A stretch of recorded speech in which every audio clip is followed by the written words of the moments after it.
Bom dia, turminha! E aí, tudo jóia?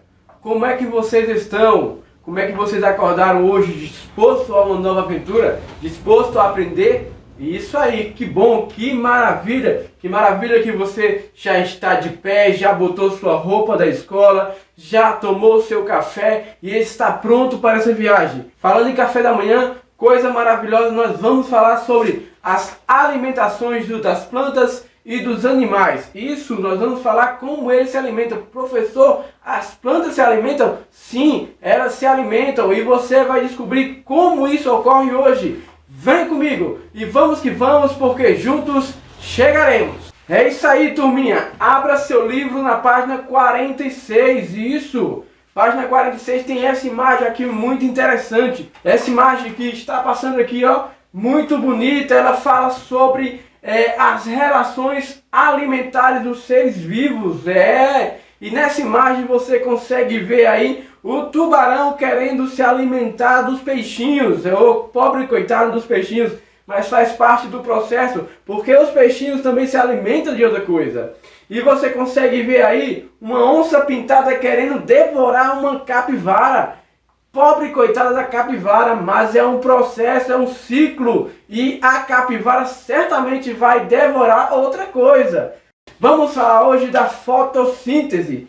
Professor, o que é fotossíntese? Calma, aluno, 10/10 você vai entender. Vamos chegar lá. As plantas se alimentam? Se alimentam, professor. Você já falou que elas se alimentam, eu só não sei como. Vamos entender? Todos os seres vivos precisam de alimento para viver, correto? Vocês concordam comigo? Que bom, todos precisam. E com as plantas não é diferente. Elas também precisam de alimento para crescer e se desenvolver. Mas como é que elas conseguem se alimentar? Como é que elas se alimentam? Esse processo, essa forma de se alimentar recebe o nome de fotossíntese. Ao contrário dos animais, as plantas produzem o próprio alimento por meio de um processo chamado de fotossíntese. Para esse processo acontecer, é necessário 3 componentes básicos, 3 componentes que não podem faltar. Quais são os? Luz, água e gás carbônico. Opa, que coisa interessante, luz, água e gás carbônico. É isso aí, esses 3 componentes principais. A água, meus queridos, é absorvida do solo pela raiz das plantas e é transportada até as folhas pelo caule, certo? Então existe aquele processo, olha aqui na imagem. Veja aí, a água vem pelas raízes, ela passa pelo caule e é levada até as folhas. Que coisa interessante, né? O gás carbônico, ele é geralmente absorvido do ar pelas folhas. Já a luz é a fonte de energia para esse processo e é captada por uma substância chamada de clorofila. E é ela que dá a cor verde para as folhas. A partir desses elementos, a planta produz seu próprio alimento e gás oxigênio, que é liberada para o ambiente.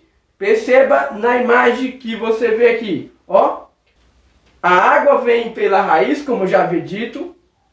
O oxigênio é liberado pela planta através das folhas e o gás carbônico é absorvido pelas folhas, ok? Esse é um esquema básico da fotossíntese.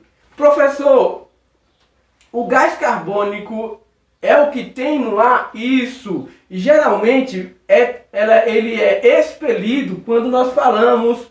O gás carbônico é expelido pelos automóveis. Só que quando há muita presença de gás carbônico, isso provoca um desequilíbrio ambiental, certo? Então tem que ter cuidado com a quantidade de gás carbônico. E o oxigênio, professor? É o ar que nós respiramos. Então quer dizer que aonde a gente está tem gás carbônico e gás oxigênio? Exatamente. A importância da fotossíntese para a vida. Qual é a importância? O processo de fotossíntese tem grande importância para a vida na Terra, porque ela libera gás oxigênio. As plantas liberam gás oxigênio, que é necessário para todos os seres vivos que respiram, inclusive as plantas. Você já ouviu falar, já ouviu comentando alguém dizer que a Amazônia é o pulmão do mundo? Já ouviu? Porque é através daquelas plantas que o oxigênio é produzido. A grande diversidade de plantas produz o oxigênio que respiramos. Professor, então quer dizer que se não existe planta no mundo, nós não teremos oxigênio? Olha, é difícil. Entendeu? É difícil porque existe uma série de fatores que levaria à extinção dos seres humanos. As plantas precisam ser preservadas para que o ser humano possa sobreviver. Uma coisa é certa. Além disso, a fotossíntese retira o gás carbônico do ar. O gás carbônico, queridos, é um gás ruim. Nós estamos nesse momento vivendo uma pandemia e temos que usar máscara. Isso, professor, é bom ou é ruim? Em parte é bom e em parte é ruim. Por que é bom? É bom porque você vai estar se prevenindo contra esse vírus da Covid-19. E é ruim porque a máscara que você está usando estará tapando a sua respiração e, consequentemente, o gás carbônico que sai de sua boca, ele vai retornar pelo nariz ou pela boca. Então, esse processo é complicado e é ruim para os seres humanos. Devemos parar de usar máscara? Não, porque não é algo que vai acontecer de forma rápida ou de uma hora para outra, certo? Ok? Fique ligado. E, como eu estava dizendo, esse gás ele é liberado na respiração e em algumas atividades humanas. Por exemplo, na queima de combustíveis fósseis, como a gasolina. Toda vez que alguém acelera uma moto, toda vez que alguém liga um carro, toda vez que alguém utiliza um meio de transporte, ele está emitindo gás carbônico. E o excesso desse gás, como eu já havia falado, o excesso desse gás na atmosfera pode provocar os impactos ambientais, como por exemplo o buraco na camada de ozônio, o aquecimento. Perceba que tem uma chargezinha aí, uma menina falando. Ela vai aparecer aqui. Menina, isso. E fala assim, que a Laura teve uma aula de ciência sobre plantas, assim como vocês. E ela descobriu que existem algumas necessidades que as plantas precisam para que houvesse a fotossíntese, que é a alimentação da planta. O que é que a planta precisa para que ocorra a fotossíntese? Precisa de clorofila. E onde é que está a clorofila? Nas folhas das plantas. De água, passar pela raiz e pelo caule e vai chegar às folhas. Isso.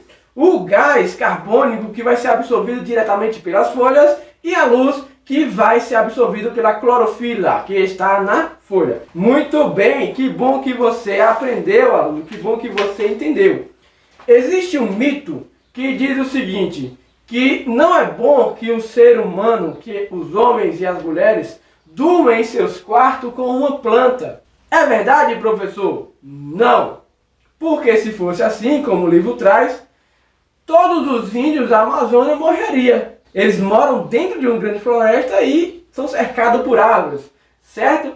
Não é verdade, ok? Mas para algumas pessoas que são alérgicas, como o texto do livro traz aqui, você pode ler, como algumas pessoas são alérgicas, esse processo pode ser dificultoso para essas pessoas. Por quê? Vou explicar para você.